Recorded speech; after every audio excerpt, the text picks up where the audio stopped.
So the word of the day today is echo, and I thought that I would tell you the origin of this word because I think the story is very funny. So this is Zeus. Zeus is god of the sky and thunder and lightning. And Zeus was married to Hera. But Zeus was also a very naughty boy. And when his wife wasn't looking, he would go to Mount Olympus and visit the nymphs. And one of the nymphs he visited was Echo. Now, of course, Zeus's wife became suspicious. So she went to Mount Olympus to catch Zeus with the nymphs. And Echo tried to protect Zeus by talking a lot to distract the wife. But the wife realized and she became very angry and she punished Echo. And the punishment was that Echo could only repeat the last words said to her. So the origin of this word is that basically a Greek god was cheating on his wife.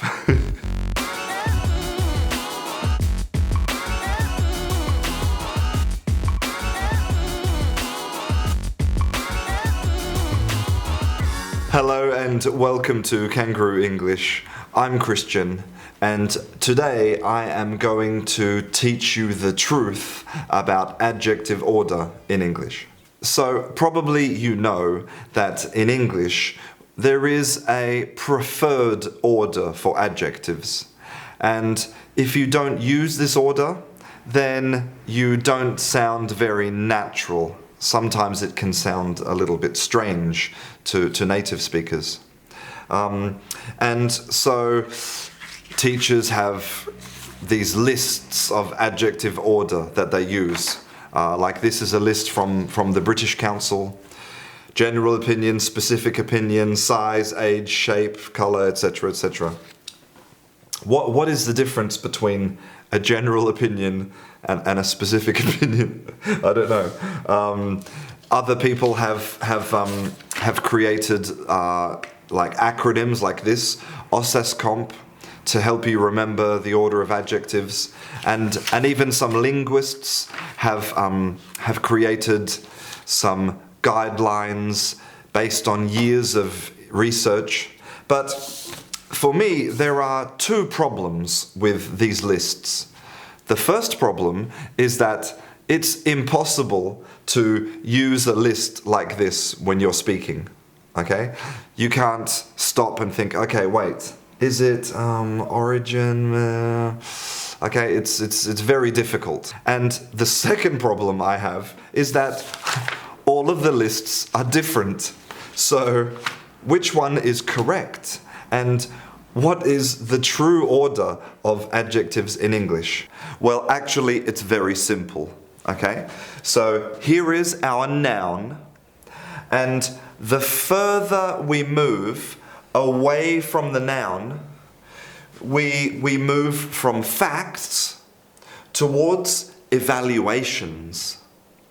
We move from things that are intrinsic properties of an object to opinions.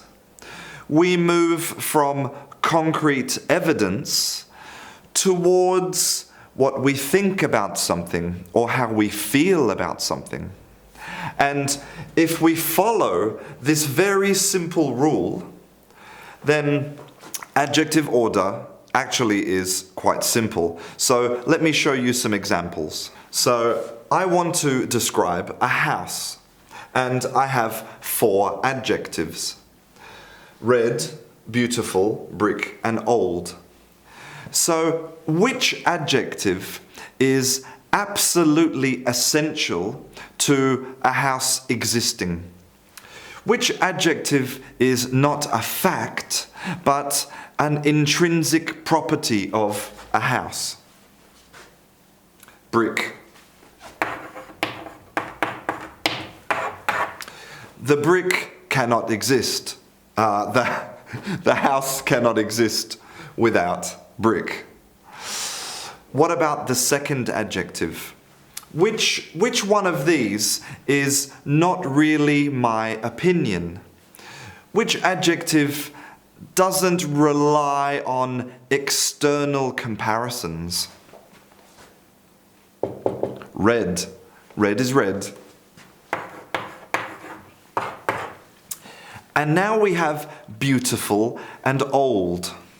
So, which one do you think is more of my personal evaluation?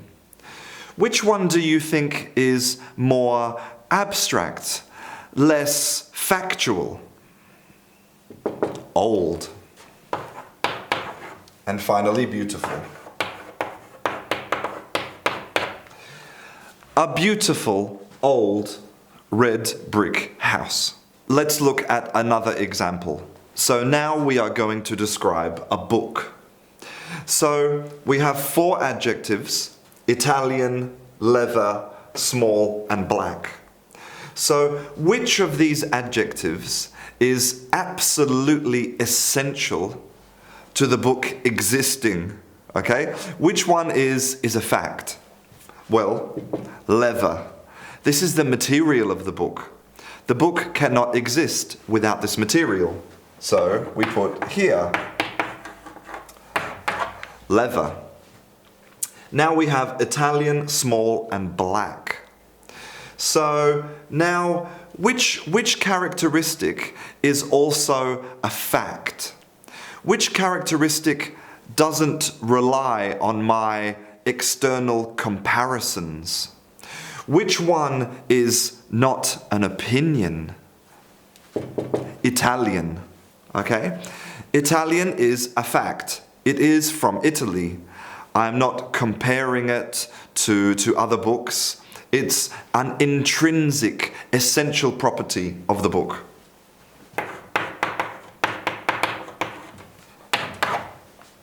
Now we have small and black.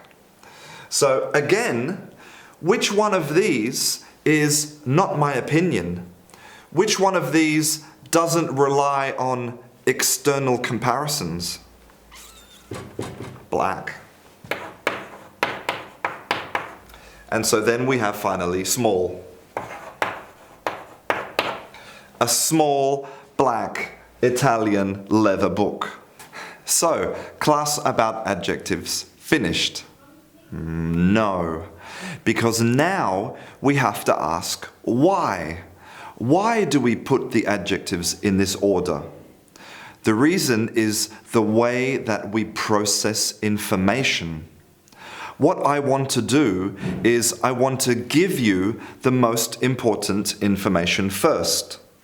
And normally, when we describe nouns, the most important information is not the facts like brick or the color.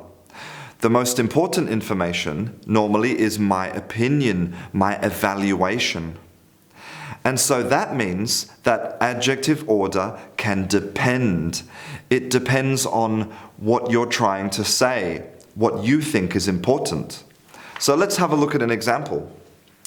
An interesting little black book. Now, this follows our perfect adjective order.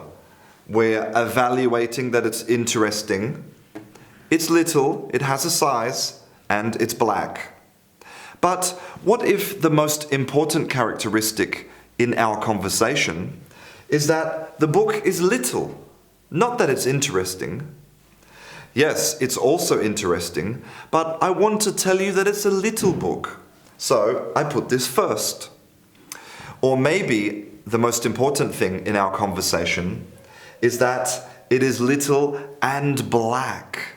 Okay? It's a little black, and the fact that it's interesting is the third thing in the list of importance. So that means that adjective order is not something that is always fixed. It depends. One final thing which is very important. Some adjectives are special. They are called non-subjective adjectives. Most adjectives are cumulative. They add information about the characteristics of a noun. For example, a big, beautiful, red brick house. I am adding information about the house. But non-subjective adjectives are different because they subtract information. They create a negative adjective. Let me show you an example. Here we have a fake Italian phone or an Italian fake phone. The adjective fake is non-subjective. So here in this position, I'm saying that the telephone is not Italian. Okay? Maybe it's Spanish or Indonesian. It's a fake Italian phone. But in this position, I'm saying that the phone is Italian, but it's not a telephone. It's fake. Obviously, this is really important to understand. So, how can you know if your adjective is non-subjective or not? Well, what you can do is you can put the adjectives after the noun and use and. For example, the phone is fake and Italian. Now, is this true? Is it true that it is a fake phone and an Italian phone? That depends. But if it's not true, if it's Italian but not fake, then that means that you need to be very careful where you position your adjective. Well, I hope now that you understand more why we have this order of adjectives in English. And also now I hope that you can sound more natural, and also now you can play with your order of adjectives to create new and subtle meanings when you're speaking or writing. If you would like to see any more classes about English, then don't forget to subscribe. I'm Christian. This is Canguro English. I'll see you in class.